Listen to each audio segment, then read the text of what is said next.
Hey everybody, thanks for stopping by. We've had three places to live on our property since the beginning. One was a old beat up 12 wide. We lived in that for a while, and then we built a house, a small house, and we lived in that for quite a long time there. And then we're in the house that we're in now, and we've been in here for about 20 years. About 20 years now. So I was going to tell you a little bit about the history of this house. Well, we were, like I said, at the time we were living in our second house, which was a kind of an ugly house. It was just a boxy thing, 2-story, and it was sitting on logs and posts, and it was just, we didn't have any money at the time and everything like that. So, but we were living in that fine. Now my third son, he decided he was going to get a house up here. So I says, well, if you want to build a house, do your own thing, if you want to do it. So he was only about 18 years old, but he was a framer and everything, and more than that. So he ended up framing in a house, this house. And he said he put it at the top of the property. He always liked the big views. And the house he had before was in the middle of the property. He had a little local view, it wasn't very much. So he goes out and he goes to more of the top of the property, and he's a perfectionist builder. This guy really likes to build professional. There's no sloughing off with this kid. So he went out and he built it, and he framed it in. And he put the bay windows in, and the windows were in, and comped it. Made it. He had made it, weather tight and everything. And but the trouble is, he changed his mind. So he got this house.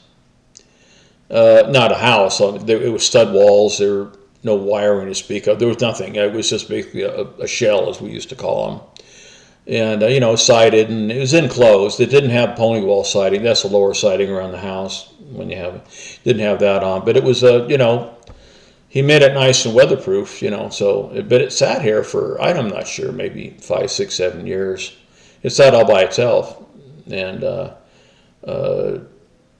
so one day we were talking to him, and he says, how about, are you ever going to do anything with it? And he says, no. And he says, not really, because he turned out to be kind of a city guy anyway. He liked that city life. So we agreed on a price, and I paid him what he wanted, what we thought was a fair deal. And our other house was getting really old. It was, like I said, it was built on log foundation with rotting. He was because we had been in that house for, I don't know, 15, 20 years or whatever it was, I'm not sure, but a long time. And all our kids are raised in that one and everything like that. So we went ahead and we started working on that one up there. And I'm a builder too. So we ended up taking a while, and it was pretty much just me and the wife and a little help from the kids. We did the wiring and plumbed it and drywalled it, and I put pony wall siding all the way around the back. We had a big deck, 42 feet long by maybe 20 wide at one end, and maybe it was 12 at the other end. Nice deck. And it's got a big, beautiful view out the bay windows and things like that. And so we had and then we ended up putting the gravel roads in and everything like that. We changed a few things around that we wanted to. So then we did tile and just did, and we built this as to be our last house. But like I said, it's about 1,200 square feet, 2 bedroom, 2 bath, no hallways, nothing like that. Because like I said, I don't want to have when you have to make your own heat and stuff like that, you don't want to have heat going down a hallway where you can just get rid of the hallway and it can hit everything. So it looks a little weird in a way, but it's very functional.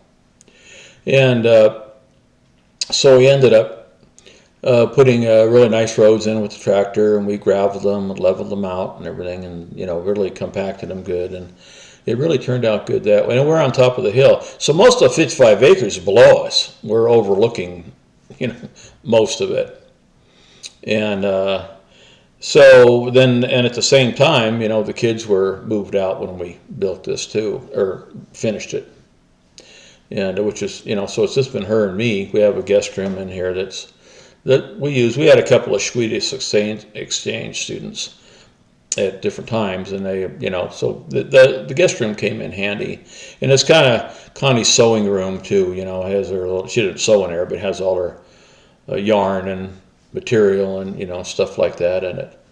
And we painted it avocado green with black trim, and so then we ended up putting 3 garages, 2-car. We have a 4-car garage, and we have 2 2-car garages. So I have a good deal there. But anyway, that's the story of our little house that we're in now. I know when I talk about the mobile home that we were in, and I talk about the other house, and people may get confused on what house are you? What are you now? So it was a great project. We put a little mudroom on the front later, which was one of the greatest things I ever did. Because up here, snow blowing into the doorway and cold coming in. So that was one of the greatest things they ever did. Didn't do it for quite a while, but we did it. So anyway, that's the story of our little house. A little quick story. Thanks, guys.